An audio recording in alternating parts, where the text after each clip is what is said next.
The revolution is brewing in East London, and it's about to get messy. While Tottenham supporters are practically dancing in the streets after Daniel Levy's shocking departure, West Ham fans are staring at their own leadership crisis with a mix of envy and rage. But here's the uncomfortable truth that most people won't say out loud. West Ham supporters might actually be longing for someone exactly like the man Spurs fans just celebrated getting rid of. Picture this scenario unfolding this Saturday afternoon. West Ham's ownership will be hosting members of the Lewis family in the director's box at London Stadium. The awkward small talk writes itself, doesn't it? So how exactly did you decide it was Daniel's time to go? Any tips for handling an uprising fan base? The irony is almost too rich to believe. Here's where perspectives get absolutely twisted. Tottenham supporters are throwing parties over the exit of the man they blame for decades of underachievement. Meanwhile, West Ham fans are secretly wondering if having a chairman who could actually deliver a world-class stadium and regular Champions League nights might not be such a terrible fate after all. Don't be surprised if "We want Levy in" chants start echoing around Stratford.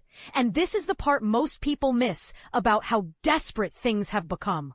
The anger at West Ham has reached a boiling point that's impossible to ignore. The widespread hatred directed toward David Sullivan, who holds the largest stake in the club, and Vice Chairman Karren Brady has reached toxic levels. Anti-board demonstrations are planned for next Saturday's home clash with Crystal Palace, while Hammers United, one of the most vocal supporter groups, is pushing for a complete boycott of next month's Brentford fixture.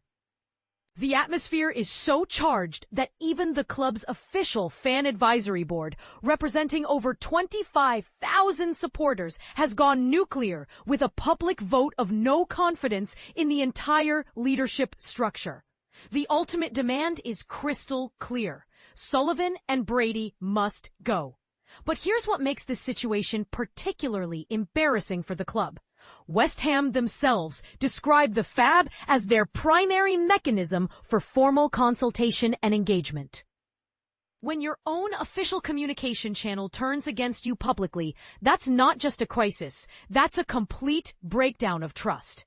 Any attempts to dismiss West Ham supporters as unrealistic dreamers completely miss the point. Remember, it was Brady herself who promised a world-class stadium with a world-class team when the club abandoned their beloved Upton Park for the London Stadium back in 2016. Those weren't fan fantasies. Those were official promises from the very people now under fire. That grand promise was supposed to be the compensation for leaving their spiritual home. But here's the brutal reality that every West Ham fan understands. Nobody chooses to support this club because they expect trophies. They sign up for entertainment, for those magical moments when they upset a bigger team, for that sense of belonging to something special. What many argue is that all of these intangible qualities vanished when they moved into what feels more like a sterile athletics facility than a football fortress. The frustration becomes inevitable when you're forced to watch mediocre football from terrible viewing angles, sometimes with away supporters scattered throughout home sections, celebrating goals right next to dejected home fans. The rage wouldn't be nearly this intense if West Ham hadn't stumbled so dramatically since their Conference League triumph in 2023. During David Moyes' tenure, supporters weren't obsessing over identity crises because the football was actually worth watching.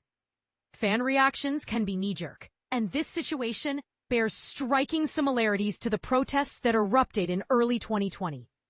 However, that earlier uprising was derailed by the COVID pandemic, and by the time stadiums fully reopened in August 2021, West Ham were actually performing well enough to quiet the critics. But here's where it gets controversial. Many believe Moyes simply masked the deeper organizational problems, rather than solving them. The fan advisory board's pointed observation that clubs like Brighton, Bournemouth, Brentford, and Crystal Palace outperform West Ham both on and off the pitch isn't intended as disrespect to those teams. Instead, It highlights a legitimate frustration. Shouldn't a club with West Ham's history, fan base size, and resources be outperforming organizations with smaller foundations, but smarter leadership structures? The argument for bringing in fresh football and commercial executives to strip power away from Sullivan and Brady becomes harder to dismiss when you see lesser clubs consistently punching above their weight. The recent transfer window exemplified everything wrong with the current setup. It was an absolute disaster. Another relegation battle seems dangerously possible, though it's crucial to understand that much of the current hostility traces back to the club's tone-deaf attempt to eliminate concession tickets at the beginning of last season. What an incredible waste of political capital. That decision accomplished nothing except convincing supporters that the board couldn't be trusted with even basic decisions. When reports emerged that West Ham had to sell players before buying new ones this summer, the desire among supporters is clear. They want Sullivan to completely restructure the power dynamics around him, embrace modernization, make sharper executive appointments, and significantly reduce his personal influence. At 76 years old, Sullivan still controls every major decision. And this is precisely where the situation becomes almost impossible to resolve. The critical difference between West Ham and Tottenham situations cannot be overstated.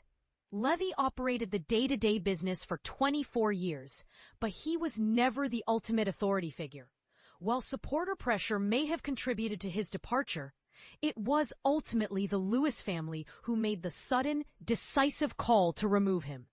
At West Ham, Sullivan functions as both Levy and the Lewis family rolled into one person.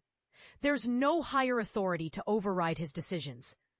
Unless other shareholders orchestrate some kind of internal coup, the only path to change requires Sullivan voluntarily deciding to step aside. This is the harsh reality West Ham fans face. Sources indicate that Brady, who held discussions with the Fan Advisory Board on Thursday, has zero intention of resigning.